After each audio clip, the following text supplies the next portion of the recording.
পেশাগতভাবে তিনি একজন ব্যবসায়ী। দীর্ঘ বেশ কয়েক দশক ধরেই তার সঙ্গে যোগাযোগ বন দপ্তরের।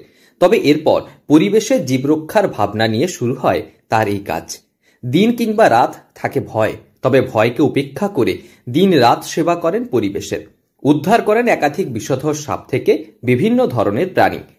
এতে একদিকে যেমন মানসিক শান্তি পান, তেমনি রক্ষা করেন পরিবেশে বিভিন্ন প্রাণীকুলের প্রাণ বাঁচান তিনি। এটাই তার জীবনের অঙ্গীকার। তাকে সহযোগিতা করে বন দপ্তর।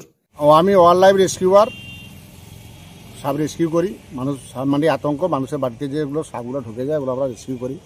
বন দপ্তরে আরও যেসব বনপশু আছে, যেমন পাখি আছে, হরিয়াল গদি আছে, তোমার কুটবিড়াল আছে, তোমার কচ্ছপ আছে, তারপরে হনুমান আছে। এগুলো কি করেন? তারপরে আমরা রেস্কিউ করি, চিকিৎসা করি, আবার সাপগুলি রেস্কিউ করে আবার গভীর শাল জঙ্গলে রিলিজ করে দিই।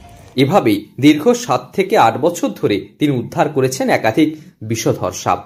সংখ্যাটাও বেশ কয়েক হাজার। বন্যার সময়ে তিনি উদ্ধার করেছেন একাধিক সাপ। এমনই এক পরিবেশ প্রেমী মোহাম্মদ জাহাঙ্গীর মণ্ডল। বাড়ি চন্দ্রকোনা রোডে হলেও বেশ কয়েক বছর ধরে তিনি থাকেন দাসপুরে। সেখানেই পরিবার পরিজন নিয়ে তার বসবাস। বাড়ি করে পরিবারের সঙ্গেই থাকেন, করতেন কাঠের ব্যবসা। সেই সূত্রে সখ্যতা বাড়ে বন বিভাগের সঙ্গে। এরপর তিনি শুরু করেন সাপ ধরার কাজ।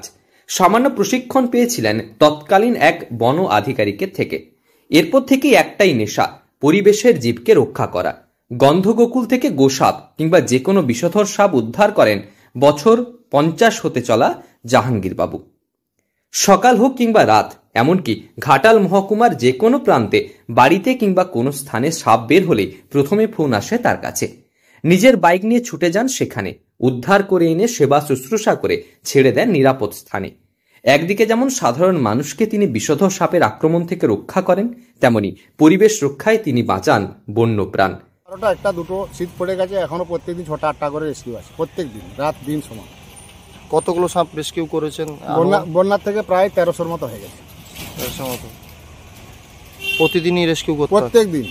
সকাল থেকে 4টে হয়েছে, এখন রাতটা বাকি আছে। মানে যখনই ডাকে আপনাকে ঘাটাল মহকুমার মানুষজন পাবে? সবচেয়ে বেশি সাপ দাসপুরে। বিষধর সাপ দাসপুর, ঘাটাল মহকুমায় দাসপুরে সবচেয়ে বেশি।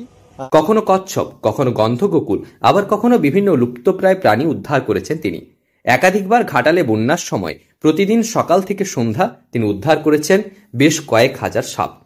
তবে এই সর্পপ্রেমী ব্যক্তির উদ্যোগ এবং পরিবেশ সম্পর্কে তার ভাবনা চিন্তাকে সাধুবাদ জানিয়েছেন সকলে। পশ্চিম মেদিনীপুর থেকে রঞ্জন চন্দ্রের রিপোর্ট, লোকাল 18 বাংলা।